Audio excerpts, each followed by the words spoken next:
Batter up. Rock and Chris, they're on the air. Yankees, Mets, they're everywhere. From the Bronx to Queens, the diamond gleams. MLB talk, the ultimate team. MLB is the place to be. Rock and Chris with the pitch you'll see. Swinging stats and stories fly. Baseball talk that's amplified.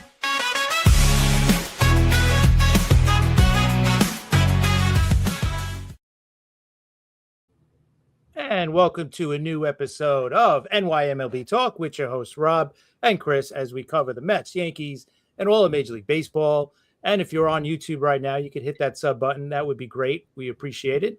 And if you want to follow us on TikTok or on Twitter/X, you can follow us at NYMLB Talk, Rob at Armaraska, myself at CP7NY.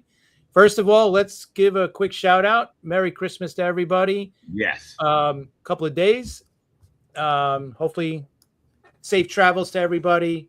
Enjoy the days coming up. So, Rob, pretty non-exciting offseason so far for both our teams.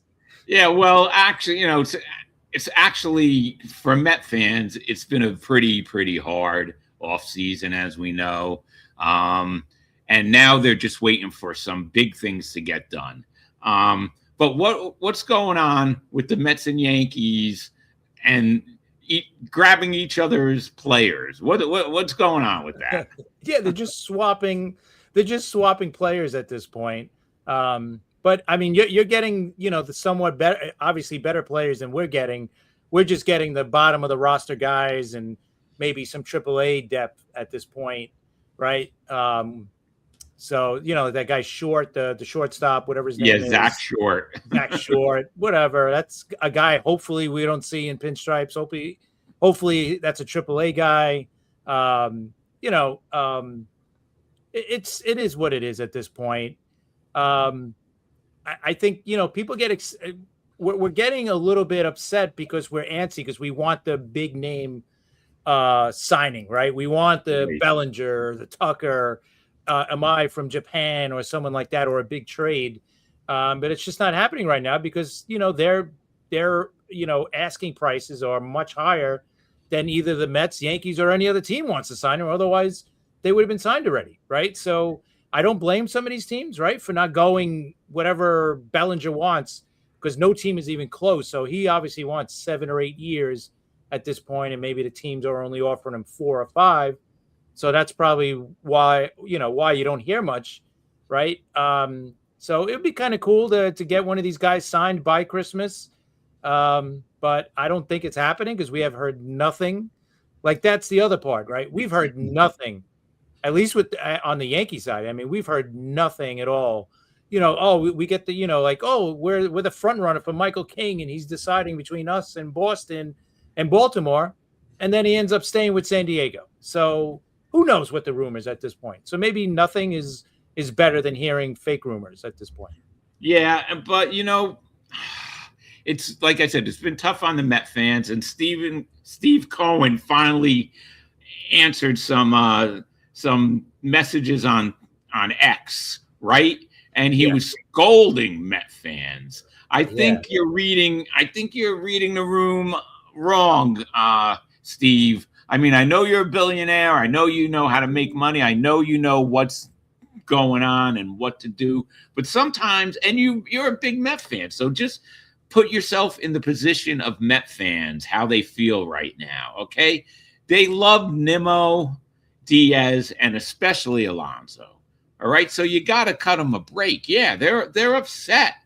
Right. The core was not working. It wasn't working. We know they didn't win anything. They got to the National League Championship Series in 2024. That was a lot of fun. But then again, Stearns got rid of some of the minor pieces that really made that team what it was in the playoff run. Harrison Bader and Iglesias, they got rid of those little pieces that were pretty important in that clubhouse. And then when Soto got there, I guess the clubhouse changed, Chris, because we were on Friday night, we were talking to Mickey Callaway about this, and he said the way he feels, because he was a coach with Cleveland with Lindor, he said there's no way it's Lindor's fault in that clubhouse. Right. So is it Soto's fault, Chris? What do you think? I'm sure that has something to do with it. I mean, he's coming in as, the $50 million a year player, right? And he is, going to be the face, or if he already is the face of the franchise. Now, you're coming in as that guy when there was already, like you mentioned, Alonso, and Lindor is already there. Nimmo has been there for forever too. So it's kind of a weird mix, but I think eventually, it's going to be Soto's team, right? It's eventually going to be Soto only team. Like now it's Soto and Lindor's team, right? As we go forward. But yeah, I'm sure it wasn't a great mix. They said Soto loved playing with Judge with the Yankees, so he was enjoying his time and all that. So maybe it's a different mix. Maybe Soto and Lindor maybe are not the best of friends, but it's like they don't have to be, right? Because not every player on the team are best of friends with each other, right? There's not everybody's hanging out after the game and all that kind of stuff. So I don't know. I think it's going to be I think it's going to be straightened out by the time the regular season starts. I don't think that's an issue. Like Mickey was explaining about Lindor. Like Lindor's not that type of guy who's going to make something, make a problem in the clubhouse, right? And I don't think Soto is either. It doesn't make sense to me why he would. He's already the face of the franchise. If they give Lindor the captaincy, I'm just saying, if they do, then fine. Do I think Soto's going to make a big deal? I don't think so. I don't think so either. And they probably won't name Lindor captain, and that's okay too. Like that's not the worst thing if they don't name a captain. It's different in like hockey where you always have a captain and an assistant captain. In baseball, it's not always needed, I think, No. I agree with you. It's not always needed. I mean, the Yankees have always had captains, basically, but that was, that's the exception to the rule. I think the Mets had Hernandez and Carter were co-captains, and John Franco was captain, and David Wright, of course, the captain. That's it. The captain of the Mets, David Wright. So I don't even know. I don't know if they really need one now. And really, I don't think a team needs a captain if they're, when you have the players like Soto, Lindor. But something's got to be going on in that clubhouse. And hopefully it does get straightened out by spring training. And they both the Mets and the Yankees have got to make some moves. Major moves, moves that we're going to be psyched about, because so far the Mets have just, they've added some decent players. I have to say, Williams now is more of a big deal than he was when Diaz before Diaz signed with the Dodgers. I really thought Diaz was going to come back and Williams was going to be the setup guy and Diaz was going to be the closer, but it didn't work out that way. Diaz, obviously, he wanted to go to the Dodgers. He felt that they were close. They won 2 in a row, right? So I guess he figures they're gonna make 3 in a row. His brother pitched for them last year. Had nothing but great things to talk about the coaching staff and the whole team, atmosphere. So, he wanted to go. He didn't even give the Mets a chance to up their offer, which they said that they would, they were willing to do. So he's gone. What are you going to do? Pete is just the big one that hurts Met fans. But here's a question, Chris, for you. What do you think happens? Because right now, I'm telling you, and you can't blame them, Baltimore Orioles are really pushing Pete. It's like he's the big celebrity in town now, right? Yeah. Polar bear. Everywhere you look for Baltimore, he's on billboards. He's like everywhere. He's now the face of their franchise. Yeah, I would think so. I mean, listen, maybe Rutschman or Gunnar Henderson you want to throw in there as well. But yeah, I mean, he's the big money guy, right? I mean, they just signed him to this huge contract. So yeah, I mean, you know what? You can't blame a team, especially like Baltimore, who hasn't made a lot of noise with free agency in the last few years, right? at least for a long time, actually. So it's good that they're pushing this player out there. They're saying, look, we're spending money. We're, like we did make the big splash. We are going to be a better team, and maybe that's how they're going to like raise their ticket prices probably at some point this year, right? So they're trying to ease it onto the fans a little bit. But I'm sure the fans don't mind. They want to see this. They want to see this team improve, right? Because you have this young nucleus of really good players. So yeah, give us some veteran players to add to it, some pitching now. And you know what? Now they can make a run in this division because now this division is going to be really good, right? Between Toronto, Boston, all these teams have, they're much better and they've become better this offseason. The Yankees, yes, they had less work to do than Baltimore or maybe even Boston. But you know what? They still got work to do. And now with these teams getting better, this is going to be the toughest division in baseball. We've been talking about it. I mean, there's no weak teams in there. Even Tampa is going to be back in their hometown, their dome. So that's going to be a pain in the neck team to play against. So, but this division's really good. So the Yankees do have to make some more moves, right? I mean, on top of what, they've made those minor moves, but now you got to make you need a big bat for that lineup.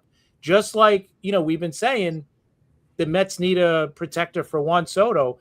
The Yankees need a protector for Judge. Yeah, they got, of course, they got Stanton, but we know with his injury history. And listen, if I'm a pitcher, I'm pitching to Stanton any day of the week over Judge, right? So that's not that much of a protection. You still got Jazz is there too. So there is something there, but they still do need another bat for sure.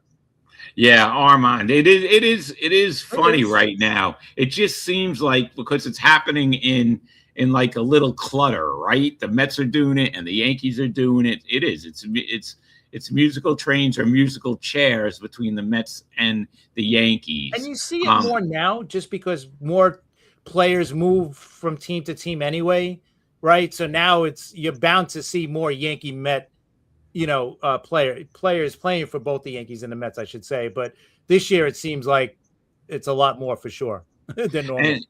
And Chris, so the Yankees signed Paul Blackburn also. What do you think about that? Listen, he's going to be one of two things for the team, right?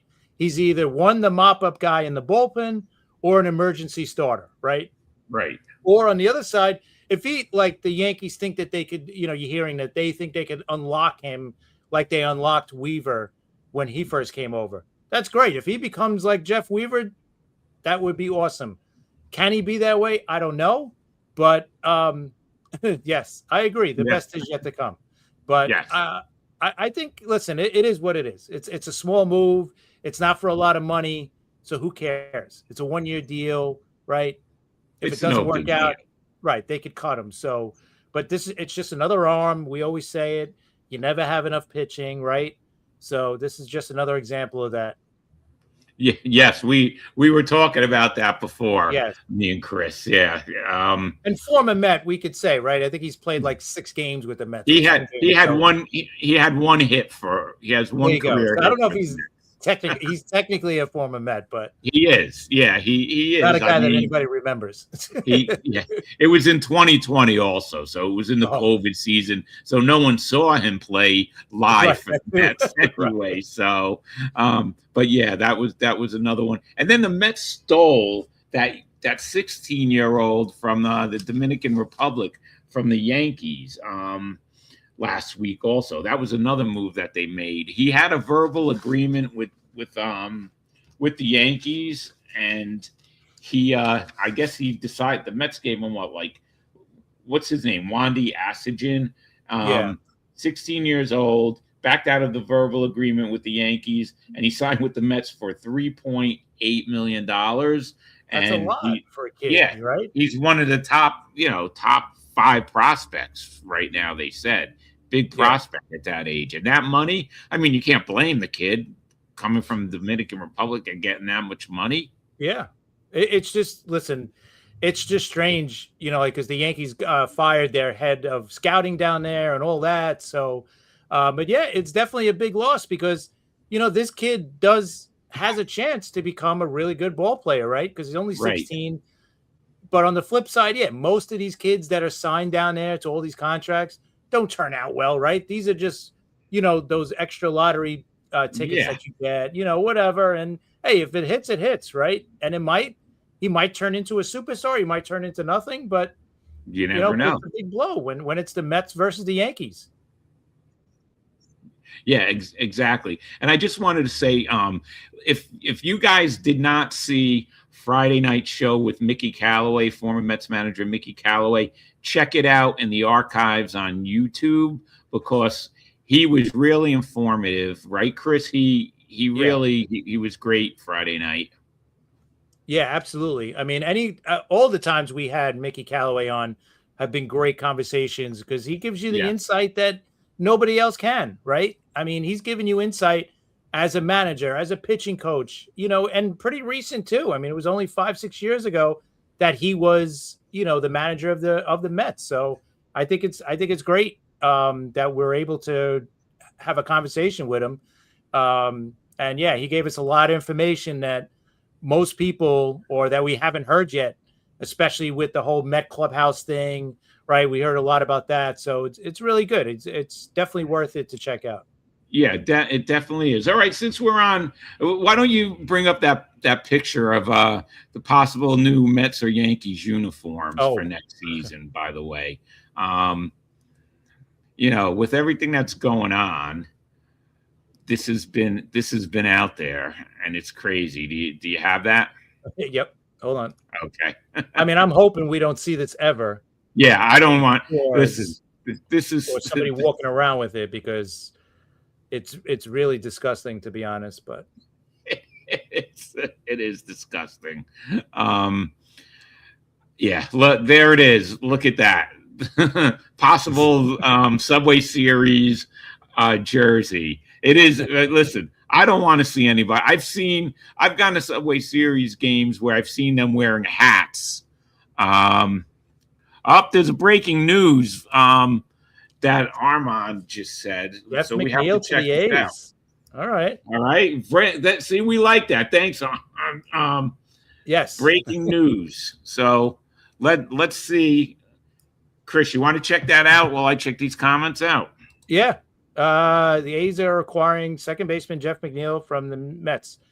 Sources tell ESPN. I don't know. They didn't say anything about the return yet, but Okay. So we'll see. A Christmas miracle. Yes, it is a miracle because think about it. That guy's making all that money, and he doesn't have a spot on the roster. What is he? A backup? What is he? Your utility player? A utility player you could get for a lot less than what is he getting? Like $17 million or $15 million a year? All from that 1 year. But what do you think about this comment? Those guys are slow. I think we're going to be behind the Jays, Boston, and LA buyers. I can't stand how surfing the giant wave, Mr. Georgie. Yeah, listen, they've definitely fallen behind in this. I mean, we got to remember though, the Yankees still have a really good team, right? And they're gonna add, but it is frustrating at this point. I still believe they're gonna add, whether it's Bellinger they end up with or someone else. But I still think it's going to happen. There's no way this is going to be the team that we're going into, opening day with, right? So we're going to see some moves. I think more in a trade than in a signing because there's really not much there in free agency after Bellinger that the Yankees could sign at this point. So I'm looking at more of a trade than anything else, unless they get Amai, the starting pitcher from Japan. Yeah, and that's another one. Like he's another one that set his price so high that teams were like, nah, we're not going to pay that much for you because, people are thinking he's going to be like Yamamoto of the Dodgers, and he's just not that good. He's a solid starter. He could be a 2, but he's not like Yamamoto being an ace where he's throwing complete games in the World Series and, being this phenomenal pitcher. So I agree with you. Yeah, so we'll see. But all right, Chris, you could take that picture down. It's yeah, I know. I don't want to have to see that again either. All right, so since we're on the case of Mets and Yankees, who signed with the opposite teams, we did another list, right? So why don't you start it off and give me five players that people forget played for the Mets and Yankees. What's your list? All right. Mine gets a little obscure towards the end, but we'll start off easy. Remember Mike Stanton, the relief pitcher? Yes. Had so many great years with the Yankees in that 90s bullpen, and he was so good for us, and then he pitched for you guys a couple of years, right? And he wasn't so good, yes. Right, yeah. Yeah. Yes. I didn't want to say that. I didn't. I'll say it. All right. I'll let you add whatever to these. Shane Spencer. He's another one, right? That's right. Was, great for us with a couple of years, came up, but eventually he finished his career with the Mets of all teams. Yeah, I remember that. He another one who was better with the Yankees, of course. Yeah. Here's another one that people forget. I know for sure people are going to forget this one, that played for the Yankees and the Mets. Oh, wait, Amon. Okay, let's get this Mets up. will get a rookie ball arm in the deal that sends McNeil to the A's. Sources tell the Mets sending cash to help covers. Okay, so they just wanted to get rid of him. Okay. Yeah, that's basically what that was. Yeah. You said that right. Yeah, those. Yes. All right, that's okay. Well, that's good. So now we cleared him off the roster, got rid of someone else. All right, go ahead, Plus Chris. $2 million buyout on the club option for the next year. Okay, gotcha. All right, thanks, Armand. Salary dump, basically. Yes. Cohen, yeah. Mario just wrote that up. David Cohen, yeah, that's a big one. He's one of the few that pitched well for both of us. For both of them, right? Yes. He's one of those that worked out. And he actually has more wins as a Met too. So, which is good. But if he ever went into the Hall of Fame, he'd be going in with the Yankee cap. So because of the World Series. All right. So who you said Shane Spencer? Who else did you have after that? Number 3, a shortstop. Remember Rafael Santana?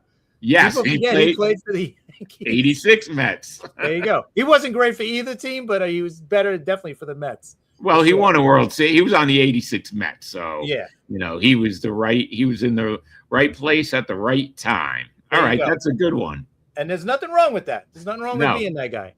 No. All right. If you remember, I forgot he played for the Mets, but Dellin Betances.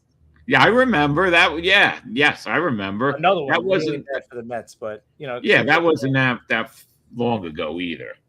All right, great for us. I thought he'd be on our team, being the setup guy to Rivera forever, But yeah, so did I. So is that 5 of them? No, I'm going to give you one more. Okay. This guy is not a big name, not a big player, but I always use him if I always bring him up when people ask for a Yankee Met name that's very obscure because he's not good. He's from the 80s. So he's one of those guys that if I say his name, most people are going to be like, I never heard of this guy. But you probably remember him. Lee Gooderman. Yes. Reliever, right? Yes. Big tall guy, right? Left-hander. Yep. Yeah. I just remember him. And he played for Seattle. We got him in a trade. But all right, those are good. Those are good, Chris. Let's see if you remember. You're gonna know these players, but let's see if you remember them as a Yankee, because some of them it's like, oh, that's right. All right, here's one. Jesse Orosco pitched for the Yankees. Yeah. Not long though, right? Maybe a year.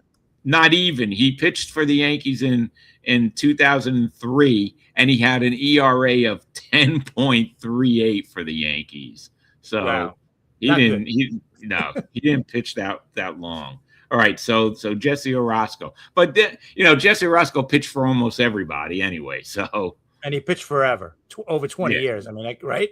I mean, that guy had a career and a half, more than a career and a half. He pitched forever. All right, so here's another one. Darryl Boston. He played for the Mets from 90 to 92, and then he played for the Yankees in 1997. He played for the Yankees, 52 games. Yeah, 14 RBIs. Wow. That one I don't remember, but okay. So the Yankees had both Darryls just like the Mets, Darryl Strawberry and Darryl Boston. One of them worked out really well for us, and the other one not so much. Yeah, we don't want to hear about that. Yeah. All right, Ike Davis. He That I he remember. Yeah. yeah. Ike Davis, I mean, for those 4 years with the Mets, the guy was hitting home runs, right? Mm-hmm. But he had 68 home runs for the Mets, 0 for the Yankees. I was He gonna say, just he didn't do much he's for one of us. those players who just died, who Right. just lost it.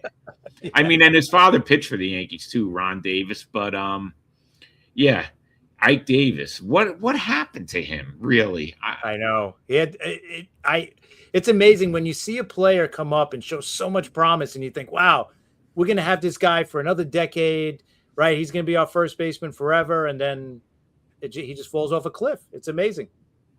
Okay, here's another one that I didn't even remember that he played for the Yankees, but Kevin Elster. He played from the Mets from 86 till 92. Then he played for the Yankees in 94 and 95. Do you remember that? Yeah, that's the days before Derek Jeter. Yes. we could name 90, anything before 96 before Derek Jeter days, Yeah. BJD, yeah. Right. And there you go. He was probably one of the last, maybe he was the last guy to play shortstop for the Yankees before Derek Jeter took over in 96. Yeah, that's possible. And but Tony Fernandez, right? Right. And he played for both of them too. Mm-hmm. For the Mets and the Yankees. So that's another guy. But okay, here's one more. Xavier Nady. Yes, I remember. And I was so into that trade when the Yankees got him from, I think it was Pittsburgh, right? Was it Pittsburgh we got him from? Man, I was like, man, that guy's going to be great. And then just didn't work out. Yeah. But so those are some of the players. And we're going to do this throughout, the off season. We're going to do lists like we were doing until all this other stuff started. All right, so let's talk about Cody Bellinger right now. What do you think's going on with Cody Bellinger? I think, listen, they put up I think what they did was they set a price, right? Him and Boris, whatever, they set a price for him, and it's nowhere near what the teams are willing to go near, right? So now it's like, all the teams are like, nope, we're not going to pay whatever it is. Like, let's say if it's 7-8 years, they probably don't want to go anywhere near that amount. They're probably talking about close to 4 to 5 years. So I think that's what they're kind of waiting for. And, I think what they're probably doing, trade, he's a Met. Possibly. That's very possible. I could see it, but I also think this is another possibility. Maybe the Bellinger camp or whatever is waiting for Kyle Tucker to sign first, right? Because if Kyle Tucker signs, then the teams are going to get really desperate and say, "Oh, we got to sign Bellinger now because he's really the best of what's out there." So, but we're used to Boris and what's going on. He does it, but look what happened last year with Alonso, and then look at the contract he got him this year. So it worked out for him. Okay, there's so the deal. McNeil and 5.7 million of the 15.7. So basically, they're getting Jeff McNeil for $10 million. The A's. Yeah. So they got to pay the $10 million. They're going to pay the $2 million buyout after this year. If the option isn't exercised, okay, and then the Mets receive Yordan Rodriguez, and he's a rookie guy, so you may not see him for a couple of years, but he may turn into something. You never know. The Mets have a good farm system, and they have a good pitching coach, pitching program, and pitching. You guys know that better than I do. So, I listen. That's a good deal, and this does open up a roster spot, obviously, possibly for Bellinger. But the Mets see that if the A's would have done so, it would have been more money. I don't think the Mets would. I don't think the Mets wanted to take that on, especially if they got to pay some of McNeil. That would be too much money for that deal, I think. What do you think? Doesn't Severino have like 2 years left? Yeah, he signed that big contract with them too. I mean, Trust me, he wants out, but I don't know if he's got this year. There's a lot of money for him. He's got $25 million this year coming, and then he's got a player option at $22 million the following year. and we That's know what he's going to. They're going to probably try to buy him out. Yeah, so 2 years, 47 million. Do you want to take Severino at 2 for 47? I don't know. And this is, this will be two. He was already gone last year, and who knows how he would pitch. So that would be really, really risky. He's 32 this year. He'll be 32. Yeah. All right, but it might be risky too. That might just be. Yeah, no, that's a lot of money to risk too. 2 years, $47 million. I think this way it's better. You clear, $10 million off of your cap. Now you got, some room, to sign somebody. So I like it. And the Mets need innings so bad. What if they traded straight up McNeil for Severino? I wonder. I just think that's a lot of money coming back. You know what I mean? And I don't, I agree. I agree with you. That might have been talked about, though. Listen, they might have spoke about that, but the Mets probably were like, listen, you got to pay down some of that guy's contracts because we're not taking, $40-something million and you're only taking 15. So I think they would have, wanted that to be worked out a little better. But I'm sure it might have been. It was probably brought up in that way, Yeah, I agree. All right, so let's talk about something that I was thinking about before. Pete Alonso. All right, like we said, all the fanfare and everything, and you can't blame Baltimore. And the Oriole fans are excited, which I don't blame them at all. It's a big loss for the Mets. But what happens if Pete gets off to a slow start in Baltimore? Do you think because of all the fanfare and everything that's going on, do you think if he gets off to a slow start like Soto did with the Mets, what do you think happens in Baltimore? I don't think it's going to be I don't know if it's going to be that bad. I don't know if they're that intense where if a guy starts off bad, they're going to start booing him or something like that. I could see him starting off slow too because it's a different ballpark, it's a different league altogether. So yeah, I could see him definitely starting off slow, and like Strike Blitz here is saying, there is less pressure in Baltimore, no doubt. But he does come with some pressure because they just signed him to this huge contract. So there is some pressure there, but he's also in a nice. He's also walking into a nice lineup, right? There's some good bats in that lineup. He could kind of just fall right in there, 3, 4, 5 batter, whatever they put him. So, but yeah, I could see him struggling because right-handers do have a little bit of a problem there because they did push the field, the wall back a little bit. Yeah. So it's not like it used to be like a bandbox, how it used to be years ago. But yeah, I could see him starting off slow, especially. Yeah, there's no pressure in Baltimore. There is less pressure, but there is a lot now.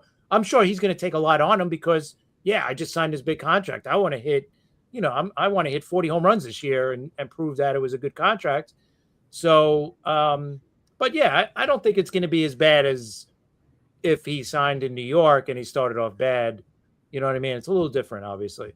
Yeah, like last year with Soto. And then look what happened. Soto ended up having a Soto year anyway. So you're right. But the Mets got to get protection for Soto. We talked about it with Mickey on Friday night. Also, if he doesn't have protection, they're going to just walk him. They're going to just walk him. Why pitch to him, right? I mean, if you're going to have Polanco hitting behind him, the one thing I got to say, and I really think this is going to happen, whether it's with the Mets or with another team, I think Vientos is going to bounce back big time this year. You said that. Yeah, I think the guy you seen 2 years ago, that's the guy you're going to get this year. I'm not going to say he's going to hit 50 home runs, and I don't think he should be the protector for Juan Soto. But you know what? I see him bouncing back in a big way. I think Gunnar is going to have a monster year. Yeah, I totally agree. Absolutely. He's going to bounce. I thought Gunnar was going to bounce back anyway. So now he's got that guy behind him. So yeah, why not? And I could see Holiday, improving a little bit too. He's going to bounce back. Rutschman's got to bounce back a little bit as well. So yeah, I mean that's going to be a pretty good, lineup. Yeah, and the sophomore slump is real. Yes, it is real. Hopefully he bounces back, but the Mets still need a center fielder. And now with today they introduced Jorge Polanco, and they had the press conference, and he said that he was preparing for first base last season with Seattle. Yes. Okay, so he said that today, and he was offering free agency. He was offering to play any position, second base, first base. So, maybe he's been taking some fielding at first base. If he said it, he had to be doing it. So maybe he plays some first, Chris. I don't know. Oh yeah, no. You know what? I did read that in an article where he was already taking a lot of work at first base. He didn't play first base, but he did work on first base a lot when he was with Seattle last year. So, preparing not to play first base for the Mets, obviously, but to play first base more if needed. So I don't think he's coming in, as green as, as everybody thinks. You know what I mean? I think he's got a nice little, starting point already at playing first base. So he should be okay. The guy's a good athlete, obviously, played shortstop. Yeah. He could play third. He could play second. But, yeah, I would still want another first baseman on this team, Just like the Yankees. I think the Yankees need a first baseman, too, to go along with Rice. I think Rice is, he's definitely going to be the starting first baseman. Excuse me. But they need to have a good backup behind him for sure. So I think both teams need that. Needs to move to first sooner than later if he wants to stay healthy. Yeah. And his bat has to get going too. Yeah, right? That bat's got to wake up, or that guy ain't going to be in the major leagues too long. Yeah, and he's right. Strike Blitz. He's always injured. So they have to do something really. They need his bat. If he wasn't hurt all the time, who knows what he would do with the bat. So yeah, that's another thing. But anyway, all right, going around the major leagues, the White Sox, Chris, made a big signing for them. What did you think about that? You know what? That was a really good signing for them, Murakami. The Japanese big power hitter. Will that be the same that was from there? The guy hit 50 home runs, 40 home runs, whatever. Is that going to be the same here in the majors? I don't know, but you know what? Why not? If you're the White Sox, that's not a bad deal. 2 years, I think it was $34 million. That's really not a bad deal for a big power bat. If he does become a big power bat for them, I mean, he could bat like 5th or 6th in that lineup and not have much pressure on him, because obviously the White Sox are not coming in with a lot of pressure anyway. So I think it was a good deal. And listen, if he hits that good, you could see him traded at the trade deadline. He becomes a big trade piece for them.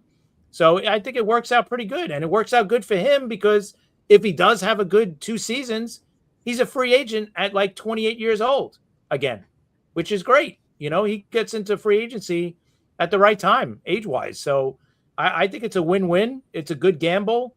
I understand why the Mets wouldn't want him, because he's not a good 2 years, $34 million plus $6 million. And the posting fee. That's not bad. Yeah. That's not bad at all for them. I think that's a good, a good risk to take for them. I think the Mets didn't want him because defensively, he's not good. He can play first, he can play third, but he's not good defensively. But they didn't want to, chance the offense, I guess. So I totally get it, but I think for the White Sox, it's a good move, and for him, 2 years. Yeah, I agree with you totally. For both of them, it's only 2 years.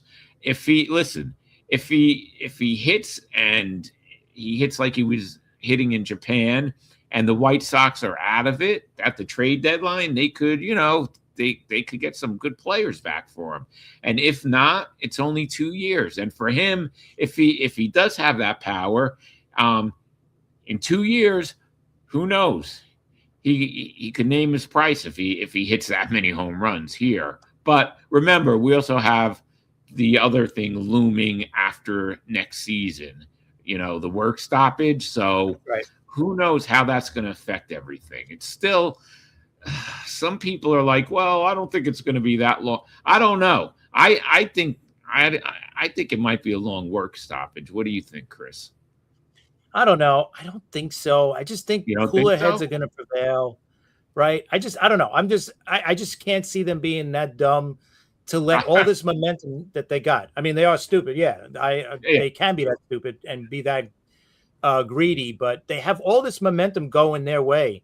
So, yeah, that's right. So. That's why. Yeah. Yeah, I agree with that 100%. That's why it's a big thing. He's going to No stack 2 up. years. Yeah, I think so. And Armand thinks the whole I don't season. know. I don't think so. I'm gonna go no. I don't think we're gonna. I'll say it. I predict we're not gonna miss any games. So you think? Really. What about spring train? What about spring training that year? I think everything's gonna be delayed. Kind of, Okay. But I just don't see us missing games. I really don't, because they got so much momentum going in that direction, in the right direction now, that they just signed the TV deals this year, brand new TV deals. That's You want to true. mess up too, like they just had a great World Series, great ratings, all that stuff. Like, just don't mess it up. Right? Just don't get too greedy on either side. Meet in the middle somewhere, wherever that might be. I don't know, but they got to figure it out. Yeah, free agency next season. You're right. I'm curious too to see Well, it really depends, right? Right. It depends next off season. I mean, once the off season hits, right, the CBA agreement ends. So there's gonna be nothing at all. If they don't come to an agreement before the season ends, you're not going to see any free agency moves. No big moves anyway until you're right. The new deal is signed. But what I also think, though, Chris, like you said, you don't think they're going to miss any games. But even if it's spring training and then they have to extend spring training. Remember, they're playing baseball now. Sometimes November. Like right. Well, they can't play in December. No, definitely not. No, you can't do that. So maybe if they start everything a month late or something, maybe you'll get like 130 game season, right, or whatever it is. But I hate that. I know, but I don't know. I don't think we're going to miss much time, if any. Hopefully. To me, it just doesn't make sense for them to do that. Especially with, I don't know. You're not going to catch the NFL as the most popular sport in America, right? That's never going to happen. But if they could get back into number 2 and be that, right there with them, I think that's what the hope for. So don't mess this up. I think the players are going to, I don't think they want a salary cap. They're not going to say they want one. But at the end of the day, if it's high enough, the cap, and if they come in with a floor as well, they might okay it, because think about this. The majority of the union, the majority of the players in baseball are not superstars, right? They're all making either the minimum wage or a little bit higher. So they might be like, hey, as long as we get our money, we're good, because they only got a short career anyway. Yes. The cut players under. Yeah. I mean, listen, that's the whole thing. How high is the cap going to be? Right? If it's $300 million, who's going to have to cut anybody? Nobody. Right? Yeah, but would they have to grandfather certain things in also? Okay, that's maybe possible too. I'm sure the Dodgers would want to, all the money that they're pushing forward, not just with Shohei, but they've got like 5, 6, 7 players that, that are taking all those future payments. So a team like that would probably want, but I don't know. I mean. Listen, I kind of agree with Armand about players' union will never accept the cap.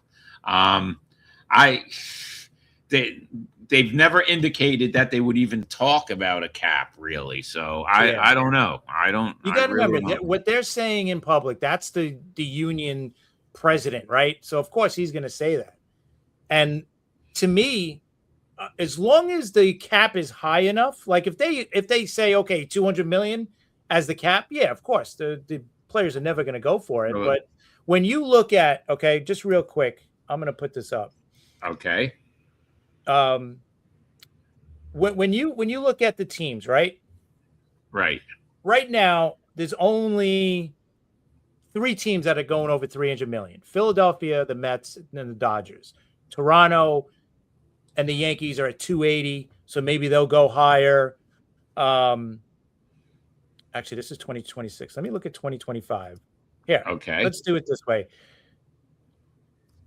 Okay. Let me put this up so we can all look at it.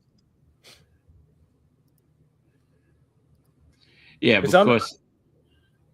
All right. So now, look at this. Now, this is with the tax and everything else, 417. That's the tax and the amount, right? So let's just say, I think it's cash, right? Is what we should be looking at. Total cash.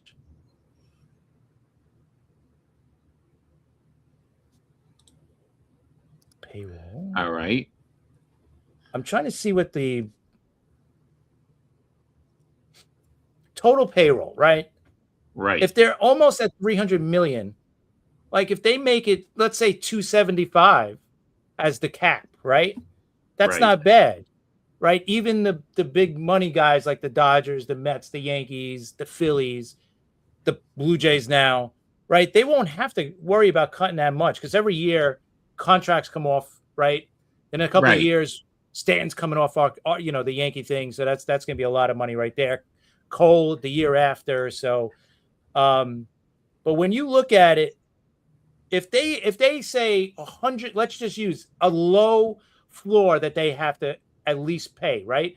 So let's say if it's 150 million, I'm just using that as an example. Let's say 150 is the floor that you have to spend on salary, right? Look how many teams are under 150 million from Milwaukee. So that's 1, 2, 3, 4, 5, 6, 7, 8, 9, 10, 11, 12, 13 teams that are not at 150 million. And that's like super low when you look at the, right?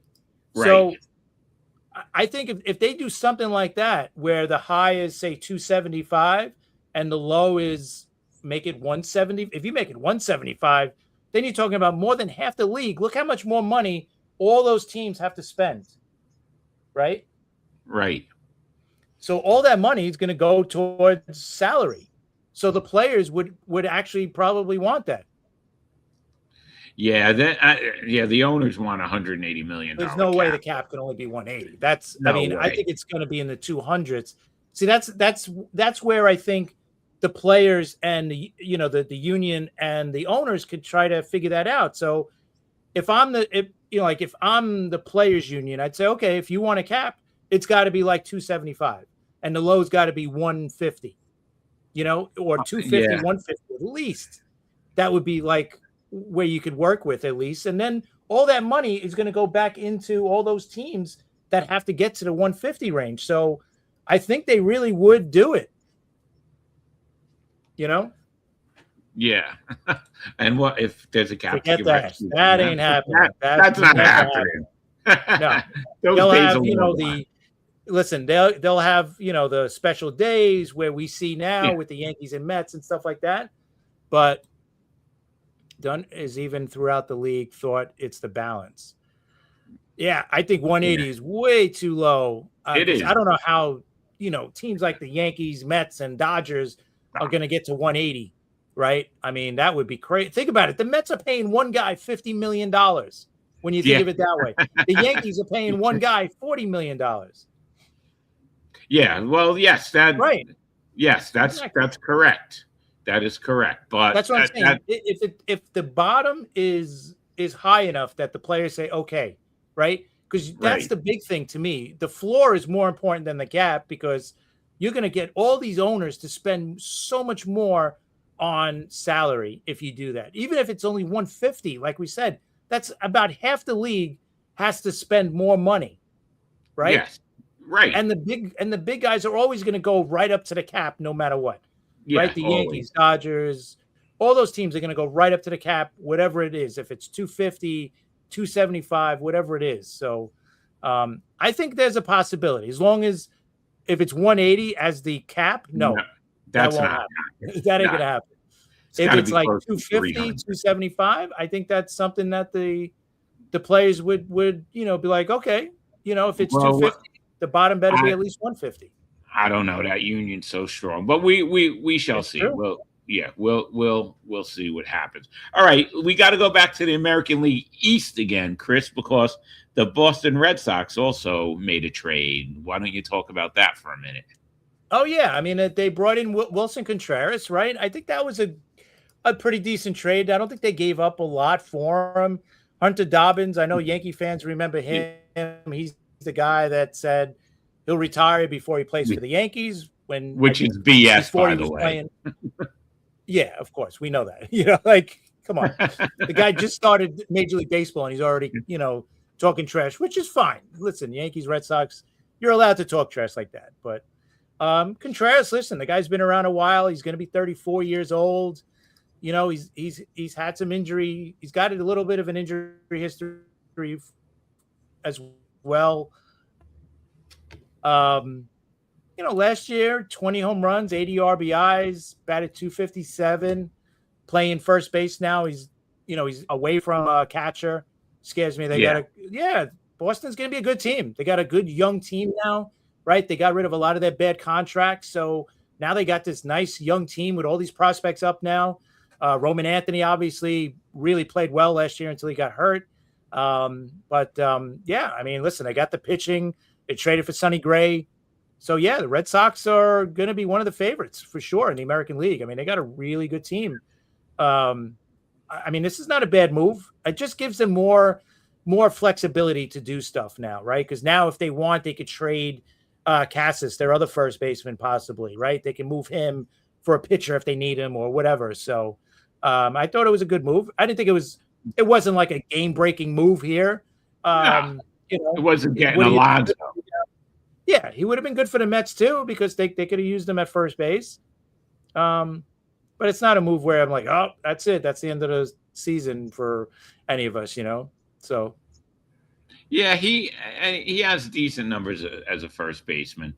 He is overvalued, but right, he's not a catcher anymore. No, he's not a catcher anymore. The Red Sox, you heard the Red Sox with Alonso, but I don't think that the Red Sox wanted to go with the 150 for 5 years for Alonso. So yeah, it makes sense. It makes sense. But listen, that American League East is going to be a beast, I think. I really do. The Yankees do have to start making some moves, though, Chris. Absolutely. I'm totally agreeing with you. Trust me. I think every Yankee fan agrees with you. This division is really good. I mean, obviously Toronto, we keep saying it. They were like, a couple of outs away from winning the World Series last year, from beating the Dodgers. If they had a better closer, if they had signed Diaz or something, they would be the World Series champs, right? So, I could see that too. Strike Blitz saying 4 teams out of the East could make the playoffs. I don't know if it's going to happen. You know why? Because I think they're going to beat each other up. I don't think it's going to be like they're all going to win 90-something games. There's always that 1 or 2 teams that, that they're just going to get beat up so much that they don't win those 90 games. So, but yeah, it's going to be pretty good. Jay's a very, absolutely. He's a very solid. Every team, you could say, is very, even the Yankees right now, if they do nothing, they still got really good starting pitching. They still got Judge. That's all you need at this point, right, with them. So they still got to make moves, address shortstop. I would say, I don't know about center, but second, I agree with you. And you know what? They're a year away from bringing up Lombard. So I think they're just trying to get through this year. They still got Caballero from last season. He's probably going to start at short. And Volpe still has to prove himself. So we'll see. Yeah. Yeah. And the Mets, Marte's been brought up a couple of times with talks. So we'll see what happens with them. He would be a good addition to the Mets. Listen, the Mets, we know the Mets have some moves up their sleeves. Stearns is not going to go into spring training with this team. There's just no way they could do that. So the Mets aren't. It's not over. They're making the moves to set up. Yeah, they're making the moves to set up to make a big move. But if Bellinger doesn't resign, could you see? I don't know. You know what? They haven't really talked about Volpe in the outfield. But listen, that's possible. But you know what? The first thing is he has to hit. If he doesn't prove that he can start hitting, I don't think he's going to be on this team much longer, right? He has to prove, right? They're not going to just throw him out there. I mean, the outfield they have with Dominguez, and they got Spencer Jones if they bring him up. So the outfield they'll have. And you know what? They're, like I said, they're a year away from bringing up Lombard. So he'll probably be here in 2027. So, you know, feel pressure from Cohen if he doesn't. I think so. I think so. That's why there's got to be a couple of moves coming. So I'm not gonna panic. Well, let me ask you this quick, right? With the Mets, do you think the Mets are gonna? I'm not gonna say they're not making moves, but let's say they're not gonna put their foot on the pedal, big time with spending money until the casino's ready, and try to combine that same year where they go big on the opening. Like, what is that, 2030? Do you think they just kind of cruise until 2030 and then boom? Nah, they can't. There's no way they could do that. Forget it. That's funny. Cohen wouldn't be able to show up at Citi Field if that happened. Okay, I know it's 4 years away. That's true. 3 years away. Listen, he did it to himself. He said, "In 5 years, I want to win a World Series." Right. So he kind of put that pressure on himself. Right. Yeah. And it's past for 5 years. So, well, that's the kid that you guys got. So that's not bad. No, that's not bad at all. So, well, you know, I don't think that's going to happen because forget it. That's just crazy. The casino, the casino Metro June Park is 30. Okay. Yeah. And listen, he's going to want to have a great team out there because when people leave the ballpark, he wants them to be happy so that they go to the casino in a happy mood and they spend, right. Right? You know, he doesn't want a bunch of depressed people just going home. We'll take one, definitely. He did drop. Yeah, he did it to himself though. Stearns, everyone's saying small market. Let's just see with all these moves this year what he has up his sleeve. Remember he's basically hitting the reboot button right now, the reset button, right by trading and but not re-signing Alonso, not re-signing Diaz, trading away Nimmo. Like he's kind of reshuffling things and rebooting things right now to what he wants. Right, he inherited all those guys. Now he's bringing in his guys, building the team around his vision, whatever it might be. So, like you said, we'll see. It might work. Listen, with Milwaukee, they were always a winner, not a World Series winner, but they always got to the playoffs at least. So, let's see. Well, hey Chris, like on Friday night show, what Mickey Callaway said, he's like, all right, he's making all these moves, but it better work. Right. It better work. They're trying to build a culture of the team, right? So now you're bringing in newer guys to build this culture because the culture before this, unfortunately, was not a winning culture. It was maybe a fun culture. Maybe it was a good culture, all good players. I'm not putting those guys down, but they didn't win a championship. So it's not really a winning culture, just like with the Yankees. The Yankees are always going to have that winning culture because they've got so much championships and all that. But you know what? It's been a long time. It's been since 2009 since they won it. So they need a winning culture back.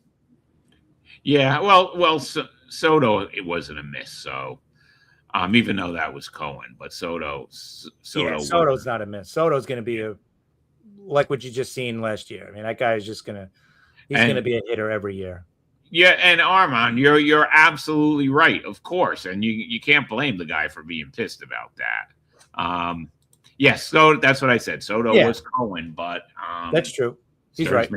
All right. Anyway, Chris, the hour went fast with just me and you on. Okay. Yeah. So I can't believe it's been an hour. So first of all, we want to thank everybody out there for the great year we've had. We're going to have another show or two before New Year's, but I just want to say thank you. And I hope everybody has happy holiday, Merry Christmas and everything. We will be back on Friday night at 9:00. let's just see what my cousin said. I hope they're. Yeah. Thank you, and let's thank the new people in the chat. Strike Blitz, we've never seen him. Armand, actually, he's been on a few shows now. Thank you. Who else is new? Mario Ruiz. Yeah, new, right? we've had a lot of new. We've had a lot of new people out there. My cousin Sal out there. We appreciate he checks in every show. And if you're on YouTube, hit that sub button so you know when we come on. But we're usually Mondays at 3, Fridays we're usually at 9 or 10 o'clock at night. So join us again, man. Every show, man. This was great. And this was a good conversation. Yeah, this was great. And if any breaking news comes on, me and Chris will break out, with a show that day, 20 minutes, a half hour, whatever, if anything happens. But happy holidays to everyone out there. Chris, we will see everyone Friday night at 9 p.m.